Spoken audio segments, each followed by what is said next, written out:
Et je vais vous le démontrer, mais Charles Foucault, si vous ne me trompez pas. Aujourd'hui, le monde est confronté à plusieurs défis majeurs. Parlons du changement climatique. Nous sommes quand même le deuxième poumon de l'humanité. Mais qu'est-ce qui la démocratie du Congo reçoit en contrepartie? Zéro. Je ne dis pas que c'est la faute aux autres. Nous devons élaborer des politiques pour que cet oxygène que nous donnons gratuitement aux gens qui polluent l'atmosphère, et on nous demande de ne pas couper nos forêts, en même temps nous n'avons pas des énergies alternatives pour nos milliers ruraux, il faut qu'il y ait des compensations, vous êtes d'accord avec moi? Aujourd'hui, quand vous parlez de la fin dans le monde, 1 milliard d'individus, déficit alimentaire mondial, mais en même temps, quand je regarde le Tchad, la République Congo-Brazzaville, le Gabon, le Cameroun, Sao Tomé-Principe, Guinée-Bissau, Guinée équatoriale, le Gabon, à eux seuls, je crois pas pour la République démocratique du Congo, ça fait 82,998 millions d'hectares arables. Mais la République démocratique du Congo elle seule, c'est 80 millions de terres arables. Attention, et là nous devons orienter nos étudiants et le public, plus 40 millions de terres irrigables. Ça fait 120 millions de terres cultivables. Exactement à quelques différences près la surface cultivable de la Chine. Donc la RDC, selon les études pas faites par nous, par l'Institut français de recherche agricole, par la FAO, nous sommes en mesure de résorber 2 fois le déficit alimentaire mondial. Maintenant, je peux aller plus loin. Aujourd'hui, nous avons 53% de toutes les eaux d'Afrique. Mais en même temps, nous sommes encastrés entre 2 déserts. Le désert du Sahara qui descend, le désert des Caraïbes qui monte.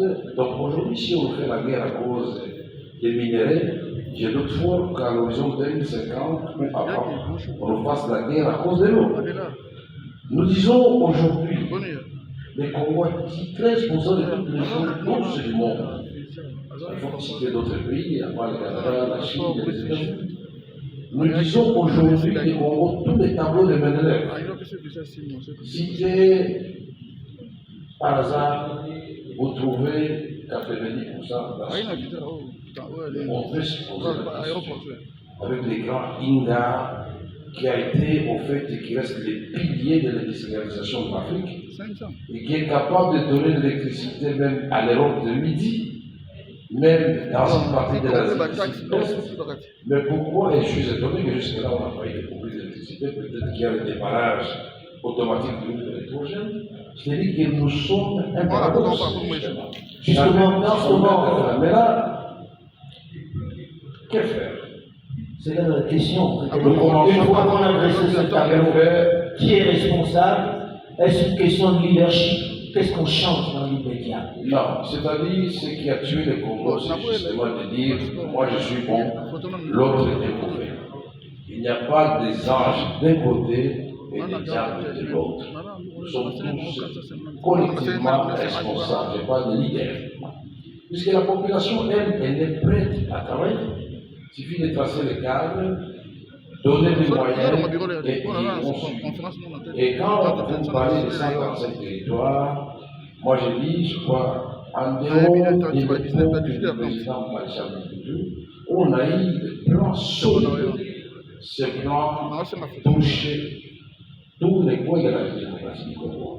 Je suppose qu'en dessin des territoires, on doit penser aux autres entités décentralisées, le secteur, les chefferies, puisque le ministre d'État du Plan a dit que cette fois-ci, on va inverser les choses. Nous devons partir de la base vers le sommet. Je l'ai suivi attentivement, mais il me semble qu'au niveau des structures de gestion, on va faire attention. On ne peut pas demander aux gouverneurs des provinces, qui sont des véritables chefs de gouvernement provinciaux, d'être les simples accompagnateurs. Non. Justement, pour que vous ayez des résultats, les gouverneurs des provinces doivent avoir des assignations claires. Ils ont des assemblées provinciales qui ont assuré le suivi. Parce qu'au niveau du territoire, malheureusement, ce sont les services déconcentrés qui ne répondent à aucune assemblée. C'est très dangereux. Donc il y a des petites corrections à faire ou compléments pour être sûr que les responsables de l'échec seront bien identifiés. Il y aura une compétition entre provinces et il faut donner les moyens qu'il faut à chaque province de façon équitable. Quand on dit équitable, on ne peut pas dire de façon égale. Il y a des provinces qui sont relativement prospères par rapport à d'autres, mais il y a des provinces qui manquent à une petite école pour que les enfants étudient. Maintenant, que faire? Nous devons nous répéter d'abord la question, et nous devons savoir qu'il n'y a pas de développement sans culture. Et j'ai comme l'impression quand on dit aujourd'hui, Madame Nicole Soulou choisissait entre être nommée ministre des Finances ou ministre de Culture et Arts, et elle s'est dit, non, moi je veux le ministère des Finances. A raison. Pourquoi? Ça va de soi. Non. La culture est la mère des sciences. Nous, Africains, nous devons d'abord découvrir notre identité. Parce que le problème que nous avons, tous les pays africains ont, au même moment, les regards tournés vers la Chine pour résoudre leurs problèmes, vers l'Europe, vers les États-Unis. Et nous nous retrouvons en économie, malheureusement, dans une situation où chaque fois que nous traitons avec la Chine ou avec l'Europe ou avec les États-Unis collectivement, sans nous concerter, nous sommes dans une situation de monopole de l'Europe vis-à-vis de l'Afrique, de la Chine vis-à-vis de l'Afrique et des États-Unis vis-à-vis de l'Afrique. Donc c'est comme si l'Afrique n'avait rien à donner alors que nous sommes le premier réservoir aujourd'hui de matières premières, non transformées s'il vous plaît.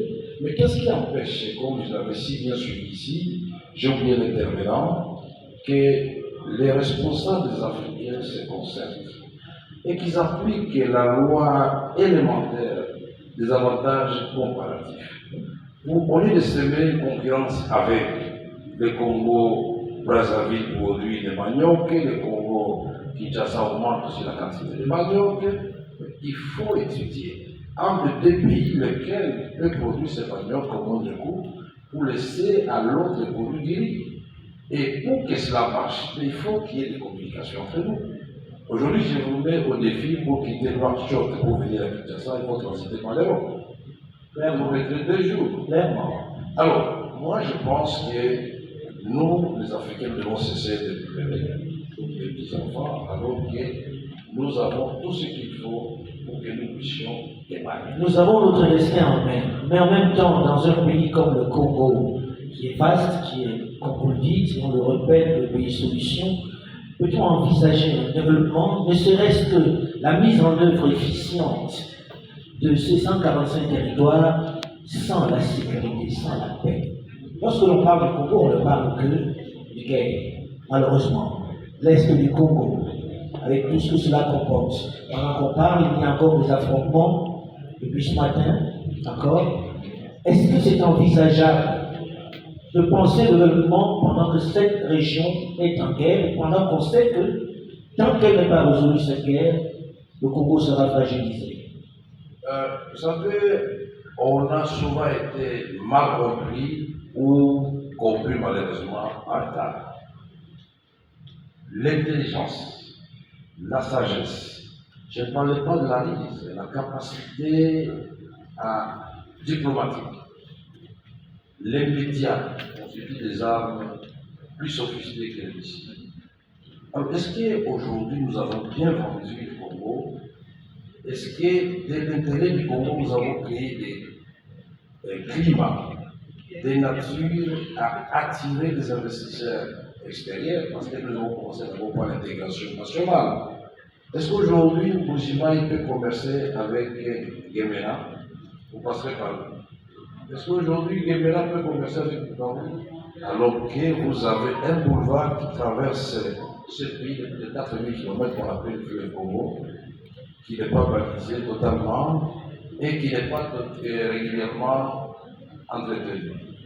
Nous avons plus de 22 grandes rivières qui sont des affluents du fleuve Congo.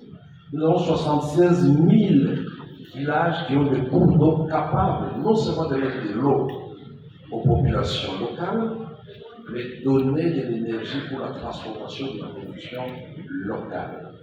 Mais le problème, il se situe où?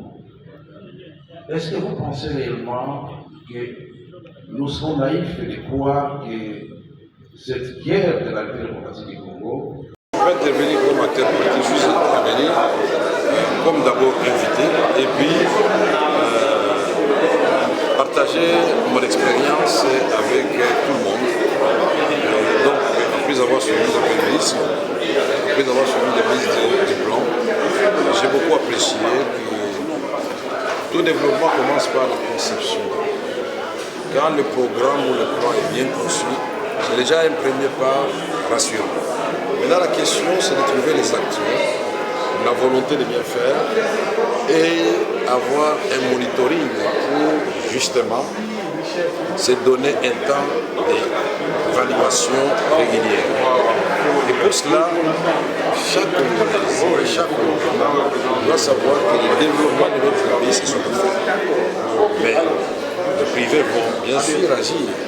Il appartient à l'État de tracer le cadre où il y a moins de tracasseries administratives, où il y a moins de tracasseries policières, où il n'y a plus de barrières pour circuler et où on va réellement ouvrir les routes de cette agricole et arranger des routes d'intérêt général ou des routes nationales.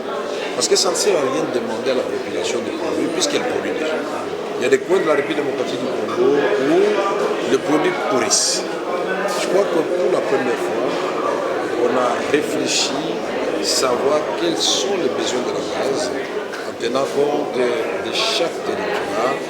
C'est une très bonne chose qu'on ne pense pas à la place de la population.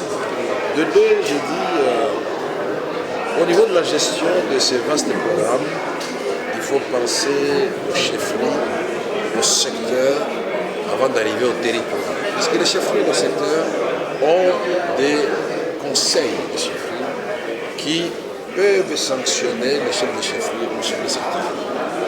Au niveau des administrateurs du territoire, c'est très bien, c'est déconcentré, c'est pour être connecté au gouvernement central, mais ils n'ont pas de redevabilité vis-à-vis de qui l'assemblée.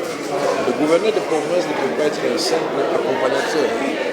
Il doit être le responsable numéro 1 de la réalisation du programme de 145 territoires. Les assignations doivent être clairement données à tout le gouvernement pour qu'ils soient suivis à la loupe dans les réalisations et qu'il y ait des sanctions positives et des sanctions négatives, c'est-à-dire ceux qui n'auront pas réalisé les objectifs convenus devant le peuple congolais qui a été pris en témoin, puisse être durement sanctionné parce que nous sommes fatigués de vivre ce paradoxe du pays potentiellement riche, mais où on compte plus d'affamés. Désormais, on a dit que nous faisions partie des 5 pays les plus pauvres du monde. Ça nous fait très mal.